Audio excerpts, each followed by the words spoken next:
Good afternoon, everybody. Hope everybody has had a good Sunday today. And with it being Sunday, we are back in the gospel account of Luke, picking up in Luke chapter 16. We're going to be looking at Luke chapter 16, starting in verse 1, where Jesus gives a parable to his disciples about being faithful, being wise and faithful, and being a faithful servant and steward of God, where he says here in Luke 16:1 that Jesus said to his disciples, "There was a certain rich man who had a steward, and an accusation was brought to him that this man was wasting his goods. So he called him and said to him, 'What is this I hear about you? Give an account of your stewardship, for you can no longer be steward.' Then the steward said within himself, 'What shall I do? For my master is taking the stewardship away from me. I cannot dig. I am ashamed to beg. I have resolved what to do, that when I am put out of the stewardship, they may receive me into their houses.' So he called every one of his master's debtors to him and said to the first, 'How much do you owe my master?' And he said, 100 measures of oil. So he said to him, 'Take your bill and sit down quickly and write 50. Then he said to another, 'And how much do you owe?' So he said, 100 measures of wheat. And he said to him, 'Take your bill and write 80. So the master commended the unjust steward because he had dealt shrewdly. For the sons of this world are more shrewd in their generation than the sons of light.'" Jesus gives this interesting parable of an unjust steward, a steward who was wasting, squandering the goods. Supposedly, that was the accusation brought up against him. It appears to be true. The master calls for an account and says, "You're no longer going to be steward." Well, the steward thinks to himself, "Well, what am I going to do?" Because he says, "I can't dig. I'm ashamed to beg.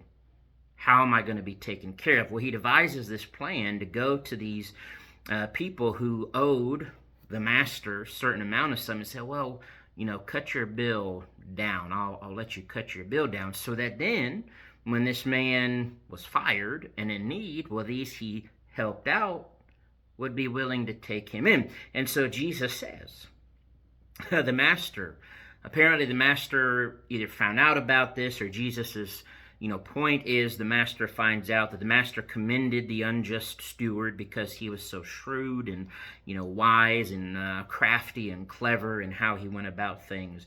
And Jesus says the sons of this world are more shrewd in their generation than the sons of light. But Jesus then said, "I say to you, make friends for yourselves by unrighteous mammon." And I think what he's saying in that is the unrighteous mammon, or the wealth. He's just talking about the things of this world, the wealth of this world. He's not telling his disciples to go, sin and steal and do wrong and earn, money by, acting unrighteous.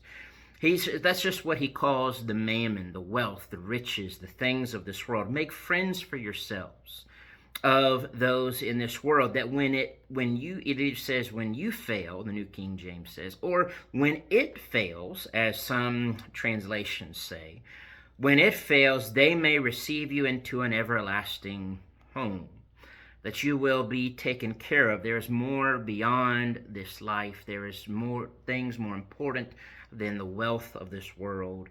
And it really goes on to explain more that he who is faithful in what is least is faithful also in much. And he who is unjust in what is least is unjust also in much. If you're talking about just, some little things of life, and if you're faithful in the little things of life, then more than likely you're going to be faithful in the bigger issues of life.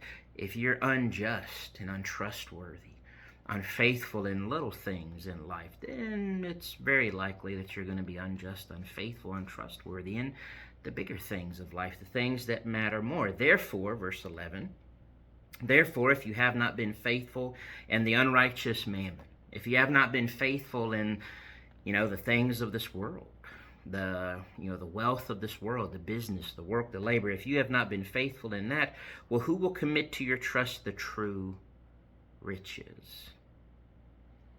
And if you have not been faithful in what is another man's, verse 12, who will give you what is your own? And he finishes it by saying, no servant can serve two masters, for either he will hate the one and love the other, or else he will be loyal to the one and despise the other. You cannot serve God and mammon. What I get from all of this, and I don't understand everything yet that's being said in this and how it all ties together. What I get from this, though, is this message of faithfulness.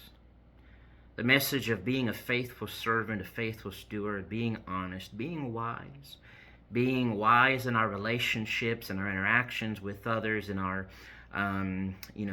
business in this world, our work, our labors, to be wise and to be good examples, to be kind people, good neighbors, so that those around us will want to be around us, and then maybe if needed will be willing to help us. But we've got to prove ourselves faithful. We've got to prove ourselves just and trustworthy and of a good reputation, to prove that we are faithful in the little things of life, but also the more important things of life. And so let's make sure that we are being faithful servants, faithful stewards of God, and showing others, building these relationships, building a reputation of trust and faithfulness and righteousness to God. Think about it. God bless.